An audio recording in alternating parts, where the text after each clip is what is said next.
ఈ ఉదయమున నీవు ఎవ్వరినీ కలుసుకొనక ముందు ప్రభువును కలుసుకో. నీవు ఎవ్వరినీ చూడకముందు ప్రభువును చూడు. నీవు ఎవ్వరితో మాట్లాడకముందు ప్రభువుతో మాట్లాడు. నీవు దేనిని వెదకకముందు ఆయన రాజ్యమును నీతిని వెదకు.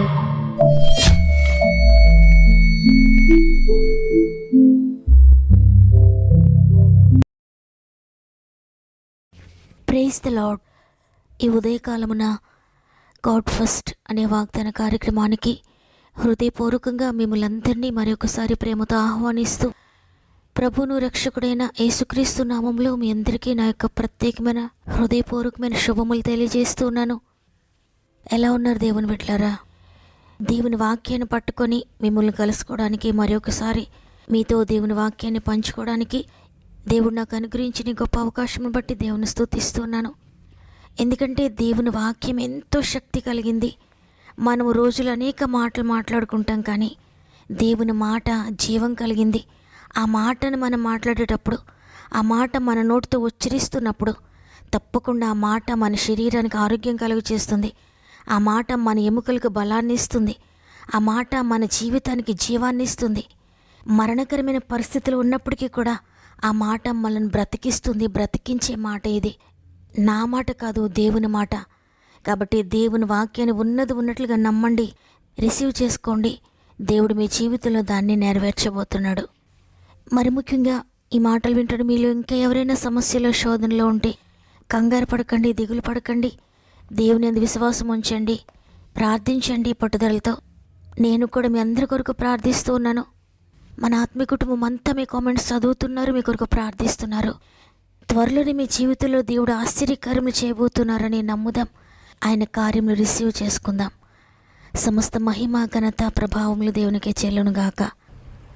ఈ ఉదయాన దేవుడు మరొక చక్కని వాగ్దానాన్ని మనకిస్తున్నారు. చదువుకుందాం. యెహోషువ గ్రంథము 1వ అధ్యాయము 3వ వచనము. మీరు అడుగుపెట్టు ప్రతి స్థలమును మీకు ఇచ్చుచున్నాను. ఆమేన్. ప్రియ సహోదరి, ప్రియ సహోదరుడా, నిజంగా మనం నమ్మిన ప్రభువు మనపై ఎంత ఆశ పెట్టుకున్నాడైనా, మన గురించి ఎంతగా ఆలోచిస్తున్నాడో, మన ఊహల కంటే, మన ఉద్దేశాల కంటే ఉన్నతమైన ఉద్దేశాలు, ఉన్నతమైన ప్రణాళికలు ఆయన మనపై కలిగి ఉన్నారు. ఆనాడు యెహోషువతో చేసిన ఈ వాగ్దానము దేవుడు ఈరోజు మనకు అనుగ్రహిస్తున్నారు, నీకు అనుగ్రహిస్తున్నారు. నీవు అడుగుపెట్టు ప్రతి స్థలము నీకు ఇస్తానని వాగ్దానం చేస్తున్నాడు దేవుడు. ప్రతిదీ అంటే ఇది కేవలము భౌతిక ప్రదేశాన్ని గుర్చినది కాదు. అది కేవలం ఒక స్థలం గురించి, ఒక ఇంటిని గురించి కాదు. కానీ మీ జీవితంలో, మీ బంధాలలో, మీ కుటుంబ పరిస్థితుల్లో, మీ ఆర్థిక విషయాలలో, మీ ఆరోగ్య విషయాలలో, మీ ఉద్యోగ విషయంలో, మీ వ్యాపార విషయంలో, మీ వివాహ విషయాల్లో, మీరు అడుగుపెట్టే ప్రతి విషయంలో కూడా విజయాన్ని సాధించడానికి గురించి ఈ వాగ్దానం మనకు తెలియజేస్తోంది. ఈ సంవత్సరంలో మీరు ఎక్కడైతే అడుగు పెట్టాలనుకుంటున్నారో, ఏ ఏ పరిస్థితుల్లో అడుగు పెట్టాలనుకుంటున్నారో, ఏ ఏ విషయాలు మీరు ప్రారంభించాలనుకుంటున్నారో, ఏ ఏ స్థలాల్లో మీరు అడుగు పెట్టాలనుకుంటున్నారో, అది చదువైనా, వివాహం తర్వాత మీ కుటుంబాన్ని కూర్చున్నదైనా, మీరు ఎక్కడ అడుగు పెట్టబోతున్నారో అక్కడ ఆయన మీతో కూడా ఉండి మీకు విజయాన్ని ఇస్తాడు. మీరు అడుగుపెట్టే ప్రతి స్థలాన్ని కూడా మీకు ఇస్తున్నాడు. అంటే మీరెక్కడ అడుగు పెట్టబోతున్నారో అక్కడ మీ తలను ఆయన ఎత్తబోతున్నాడు. మీరు అనుకుంటూ ఉండొచ్చు, నాకు తెలియని ప్రదేశానికి నేను వెళ్తూ ఉన్నాను, నా భాష కానీ వేరే భాష వారి దగ్గరికి నేను వెళ్తూ ఉన్నాను, నా సంప్రదాయం కానీ వేరే సంప్రదాయం కలిగిన వారి దగ్గరికి నేను వెళ్తూ ఉన్నాను, నాకు తెలియని పని కొరకు నేను వెళ్తున్నాను, నాకు చేతగాని ఉద్యోగము, నాకు తెలియని ప్రజలు, నా భాష కాని భాష, నా దేశం కాని దేశము అని ఈ విధంగా మీరు అక్కడ ఎలా ఉంటుందో, నా బిడ్డల పరిస్థితి ఎలా ఉంటుందో, నా పరిస్థితి ఎలా ఉంటుందని మీరు ఆలోచిస్తూ కలవరపడుతూ ఉన్నారో, దేవుడు మీతో మాట్లాడుతున్నారు. మీరు అడుగుపెట్టే ప్రతి స్థలము మీదవుతుందని. అంటే మీరు వెళుతున్న చోట మీకు కాని వారే అవ్వచ్చు, మీకు తెలియని వారే కావచ్చు, తెలియని ప్రదేశము, తెలియని ఉద్యోగం, తెలియని పనే కావచ్చు. కానీ అక్కడ నిన్ను ఆయన స్థాపించబోతున్నాడు, అక్కడ నిన్ను ఆయన నిలవబెట్టబోతున్నాడు. వారందరికీ ఒక రోల్ మోడల్గా ఆయన నిన్ను ఉంచబోతున్నాడు. చూడండి, అపోస్తలుల కార్యములు 27వ అధ్యాయం మనం చదివితే పౌలు ఓడలో ప్రయాణం చేస్తూ ఉంటాడు. అయితే ఒకానొక దినమున భయంకరమైన పెను తుఫాను వారికి ఎదురవుతుంది. ఓడ బద్దలైపోయే పరిస్థితులు ఎదురవుతాయి. అటువంటి పరిస్థితుల్లో ఆ ఓడలో ఉన్న వారందరూ కూడా చనిపోతామేమో అని భయంకరంగా భయపడుతూ ఉంటారు. ఆ మరణకరమైన పరిస్థితుల్లో పౌలు దేవుని సందులో మొరపెట్టుకుంటాడు. అప్పుడు దేవుని దూత పౌలును దర్శించి, భయపడొద్దు, ఓడలో ఉన్న వారందరినీ కూడా నీకు అనుగ్రహించానని పౌలుతో చెప్పినప్పుడు పౌలు ధైర్యం తెచ్చుకొని వారందరి దగ్గరికి వెళ్ళి, మీరెంత మాత్రం భయపడొద్దు, ఎందుకంటే నేనెవని వాడనో, ఎవరిని నేను సేవించుచున్నానో ఆ దేవుని దూత గడిచిన రాత్రి నా యుద్ధ నిలిచి, భయపడకము, ఇదిగో నీతో కూడా ఓడలో ప్రయాణమైపోవచ్చిన వారందరినీ దేవుడు నీకు అనుగ్రహించున్నాడని నాతో చెప్పెను. కాబట్టి అయ్యలారా ధైర్యం తెచ్చుకొనుడి, నాతో దూత చెప్పిన ప్రకారము జరుగునని నేను దేవుని నమ్ముచున్నాను అనే వారితో చెప్పినప్పుడు వారందరూ కూడా ధైర్యం తెచ్చుకుంటారు దేవుని బట్టి. చూడండి, అంతమందిని దేవుడు పౌలుకు అనుగ్రహించాడని అక్కడ వ్రాయబడింది. నిజమే, ఆయనను నమ్మి ఆయనను వెంబడిస్తున్న మన జీవితంలో ఏ పరిస్థితి ఎదురైనా, ఎక్కడ అడుగుపెట్టినా, ఏ క్రిటికల్ కండిషన్లోనైనా, ఇక భయంకరమైన పరిస్థితి ఇది నేను ఇక దాటలేను అనుకుంటూ ఉన్నా, ఎక్కడైనా ఎవరి మధ్యలో ఉన్నా, వారెంత కఠినమైన హృదయం గలవారైనా దేవుడు మనతో ఉంటే, మన వారి కొరకు ప్రార్థించినట్లయితే దేవుడు వారందరినీ కూడా మనకు అనుగ్రహిస్తాడు. తన రూపంలో తన పోలికలో చేసుకున్న మనలను దేవుడు ఎంతగానో ప్రేమిస్తూ ఉన్నాడు, ఎంతగానో ఆశీర్వదించాలని కోరుతూ ఉన్నారు, ఎంతగానో మనకి ఇవ్వాలని కోరుతూ ఉన్నాడు. ఎందుకంటే ప్రేమించిన వారు ఇవ్వడానికి ఇష్టపడుతూ ఉంటారు. ప్రేమ అంటే ఇవ్వడమే. అదేవిధంగా సృష్టికర్త అయిన దేవుడు మనల్ని ఎంతగానో ప్రేమించి మనుషులకు కావలసినవన్నీ కూడా ఇవ్వాలని కోరుకుంటూ ఉన్నాడు. ఈ రోజున మీరు ఏదైతే కావాలని కోరుకుంటున్నారో దానిని నీకు ఇవ్వాలని ఆయన ఇష్టపడుతున్నాడు.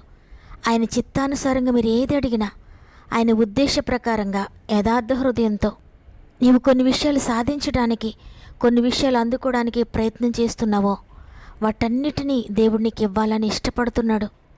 నీవు అడుగుపెట్టు ప్రతి స్థలము, అంటే నీవు దేనిలోకైతే ఎంటర్ అవుతూ ఉంటావో, ఏ విషయాన్నైతే నువ్వు ప్రయత్నం చేస్తావో ప్రతి విషయం కూడా ఆయన నీకు అనుగ్రహిస్తాడు. చాలాసార్లు కొంతమంది ఈ విధంగా అనుకుంటూ ఉంటారు, ఆయన నాకు ఇవ్వడానికి ఇష్టముందా, నన్ను స్వస్థపరచడానికి ఆయనకి ఇష్టముందా, నేను చేస్తున్న ఈ పనిని జరిగించడానికి ఆయనకి ఇష్టముందా, నేను వెళ్ళడం ఆయనకి ఇష్టముందా, ఈ మంచి కార్యం చేయడం దేవునికి ఇష్టముందా అన్నట్లుగా భావిస్తూ ఉంటారు. అయితే మీరు చేసే ప్రతి దానిని జరిగించడానికి ఆయన మంచి దేవుడుగా ఉన్నాడు అనే విషయాన్ని ఈరోజు మనం గుర్తించాలి. బైబిల్ గ్రంథంలో ఒక కుష్ఠరోగి ప్రభువుని అడుగుతూ ఉన్నాడు, నీకు ఇష్టమైతే నన్ను శుద్ధినిగా చెయ్యి అని. అంటే ఆ కుష్ఠరోగి ఏమనుకుంటున్నాడంటే, అతని కుష్ఠరోగం పోవడానికి దేవునికి ఇష్టం లేదన్నట్లుగా, నా కుష్ఠరోగం పోవడం అనేది దేవునికి ఇష్టమా కాదా అనే సందేహాన్ని కలిగి ఉన్నాడు. అప్పుడు ప్రభువు అతనితో అంటున్నాడు, నాకు ఇష్టమే, నువ్వు శుద్ధుడవు కమ్ము అని. ఈరోజు మనం తెలుసుకోవాల్సిన విషయం ఏంటంటే, నీవు అడుగుపెట్టు స్థలమంతా నీదవ్వాలనేది నీకంటే ఎక్కువగా దేవుడు కోరుకుంటూ ఉన్నాడు. నీవు అనేక విషయాలు స్వతంత్రించుకోవాలి, స్వాధీనపరుచుకోవాలి. స్వాస్థ్యాన్ని, ఆర్థిక, శారీరక, మానసిక, కుటుంబపరమైన, క్షేమకరమైన ప్రతి విషయాన్ని నువ్వు పొందుకోవాలని ప్రభు కోరుకుంటూ ఉన్నాడు. నీవు అడుగుపెట్టే ప్రతిదీ కూడా నీకు ఇవ్వడానికి ఆయన ఇష్టపడుతున్నాడు.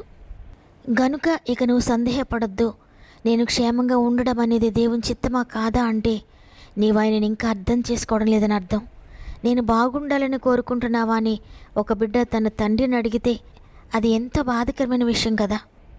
ఎందుకంటే తల్లిదండ్రులు తమ పిల్లలకు ఏదైతే క్షేమకరమైనదో అవన్నీ కూడా వారు కలిగి ఉండాలని వారు కోరుకుంటూ ఉంటారు.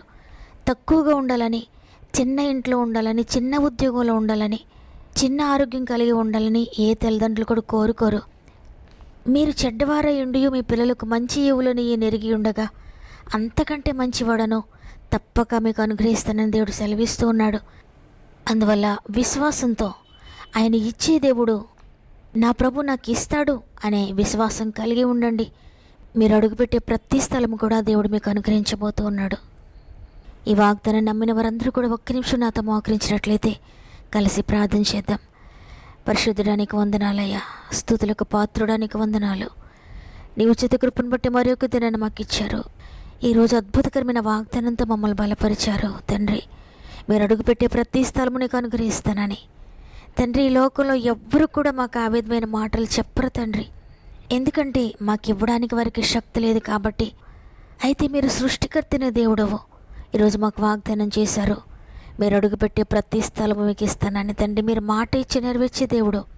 ఎంతమంది నమ్ముతున్నారో వారి పరిస్థితులను బట్టి ఎంతమంది ఈ వాగ్దానాన్ని రిసీవ్ చేసుకుంటున్నారో, నా జీవితంలో ఈ వాగ్దానం నెరవేర్చనని అడుగుతున్నారో వారందరి జీవితాలు మీరు నెరవేరుస్తున్నందుకు వందనాలయ్యా. వారు వెళ్ళే ప్రతి చోట, వారు అడుగుపెట్టే ప్రతి స్థలములో, వారు చేసే ప్రతి ప్రయత్నములో, వారు వెళ్ళే ప్రతి మార్గంలో, వారు ప్రారంభించే ప్రతి విషయంలో మీరు వారిని దీవిస్తున్నారని, వారు చేసే ప్రతిదీ వారికి అనుగ్రహిస్తున్నారని, వారి కుటుంబంలో ఎంతమంది అయితే రక్షణ లేకుండా ఉన్నారో వారందరినీ వారికి అనుగ్రహిస్తున్నారని, వారి బంధువులు, వారి స్నేహితులు ఎంతమంది అయితే నీకు దూరంగా ఉన్నారో వారందరినీ కూడా వారికి అనుగ్రహిస్తున్నందుకు వందనాలు తండ్రి. ఈరోజు వాగ్దానాన్ని వింటున్న వారు ఎవరైనా పరిచర్యలో ఉంటే వారు అనేక ఆత్మలను రక్షించుకోవడానికి వారు ఎక్కడికైతే వెళ్ళి సువార్త ప్రకటిస్తున్నారో, ఎవరితో మీ మాటలు పంచుకుంటున్నారో, ఎవరికి ప్రార్థిస్తున్నారో వారందరినీ కూడా వారికి దయచేయండి అయ్యా. వారందరి జీవితాలు అద్భుతాలు చేయండి తండ్రి. వారి ప్రతి ప్రార్థన మీరు అంగీకరించండి నాయన. వారి జీవితంలో వారు చేసే ప్రతి పనిని, వారు అడుగుపెట్టే ప్రతి స్థలమును కూడా వారికి మీరు అనుగ్రహిస్తున్నందుకు వందనాలు తండ్రి. నాయనా, ఆనాడు యెహోషువను దీవించారు ఈ వాగ్దానంతో, అదేవిధంగా ఈరోజు మాకు అనుగ్రహిస్తున్నారు. మా జీవితంలో కూడా ఈ వాగ్దానం మీరు నెరవేరుస్తున్నందుకు నీకు వందనాలు చెల్లిస్తున్నాను తండ్రి. మరి ముఖ్యంగా ఎంతమంది అయితే వారి ప్రార్థన అవసరత మాకు తెలియజేస్తున్నారో కామెంట్ రూపంలో, వాట్సాప్ ద్వారా అందరినీ జ్ఞాపకం చేసుకోండి తండ్రి. వారి జీవితంలో వారు అనుభవిస్తున్న ప్రతి శ్రమ, ప్రతి శోధన నుండి విడిపించండి. వారికి ఎదురవుతున్న ప్రతి కష్టం నుండి విడిపించండి. వారు వెళ్ళే మార్గంలో ఎన్ని అడ్డంకులు ఉన్నాయో, ఎన్ని ఆటంకాలు ఉన్నాయో ప్రతి ఆటంకము తొలగించండి అయ్యా. వారు ఏది చేయాలని ప్రయత్నిస్తూ ఓడిపోతున్నారు అనేక సంవత్సరాలుగా. ప్రతి దానిలో మీరు గెలిపించండి తండ్రి. అది ఉద్యోగ విషయమైనా, వ్యాపారంలోనైనా, వివాహ విషయమైనా, గర్భఫలం విషయంలోనైనా, గృహం కట్టుకోవడం విషయంలోనైనా, కోర్టు కేసెస్ విషయంలోనైనా, వ్యవసాయంలోనైనా, వ్యాపారంలోనైనా, ఆరోగ్య విషయంలోనైనా, ఆర్థిక బంధకాలైనా, అప్పు బాధలైనా, మానసిక క్షోభైనా, మానసిక వేదనలైనా, మరి ముఖ్యంగా ఆత్మీయంగా పడిపోయిన పరిస్థితుల గురించి అయినా, ప్రార్థన వాక్యము ఏదైనప్పటికీ కూడా వారు ఏదైతే కోల్పోతున్నారో, వారు ఏదైతే పోగొట్టుకున్నారో తిరిగి దయచేయండి. ప్రతి విషయంలో కూడా మీరు తోడుగా ఉండి ప్రతి విషయాన్ని మీరు వారికి అనుగ్రహిస్తున్నందుకు వందనాలు తండ్రి. వారు ఏదైతే అడుగుతున్నారో ప్రతి దాన్ని మీరు వారికి అనుగ్రహిస్తున్నందుకు, వారికి స్వాధీనం చేస్తున్నందుకు, వారు అడుగుపెట్టే ప్రతి స్థలమును వారికి దయచేస్తున్నందుకు నీకు కృతజ్ఞతాస్తుతులు చెల్లిస్తూ ఉన్నాను తండ్రి. ప్రత్యేకంగా గర్భంతో ప్రతి ఒక్కరిని జ్ఞాపకం చేసుకోనండి. 9 నెలలు కూడా మీరు సహాయకుడిగా ఉండి తోడుగా ఉండి చక్కటి సేఫ్ డెలివరీ దయచేయండి అయ్యా. ఈరోజు ప్రత్యేకంగా పుట్టినరోజులు, పెండ్లి రోజులు జరుపుకున్న వారందరినీ జ్ఞాపకం చేసుకోనండి. ఈ నూతన సంవత్సరం అంతా తోడుగా ఉండి నడిపించండి. ఇదే మనం ప్రారంభిస్తూ ఉండగా ఈ రోజంతా మా ఆత్మీయ కుటుంబానికి తోడుగా ఉండి వారి యొక్క ప్రతి ప్రయత్నం కూడా మీరు ఆశీర్వదిస్తున్నందుకు, ఈ రోజును జయకరంగా ముగించడానికి మీరు సహాయం చేస్తున్నందుకు నీకే కృతజ్ఞత చెల్లిస్తూ యేసయ్య పరిశుద్ధమైన నామములో అడిగి వేడుకొంచున్నాను తండ్రి. ఆమేన్. ప్రియ చెల్లి, ప్రియ తమ్ముడు, ఇంతవరకు వేటి విషయాలు ఓడిపోయారో, ఏవైతే ప్రారంభించి నష్టపోయారో, ఇది మొదలుకొని దేవుడు మీరు ప్రారంభించే ప్రతిదాన్ని మీకు ఇవ్వబోతున్నాడు. మీరు అడుగుపెట్టే ప్రతి స్థలాన్ని మీకు అనుగ్రహించబోతున్నాడు. విశ్వసించండి, రిసీవ్ చేసుకోండి. ఈ వాగ్దానం ద్వారా బలపరచబడిన వారందరూ కూడా ఆమేనని చెప్పండి. మీకు అనుకూలమైతే తప్పక వాగ్దానాన్ని లైక్ చేయండి, అనేక మందికి షేర్ చేయండి. దేవుని చిత్తమైతే తిరిగి రేపు అందరం కలిసి ఆయనను స్తుతిందాం. అంతవరకు ప్రభు మీకు, మీ కుటుంబాలకు తోడేండి నడిపించునుగాక. God bless.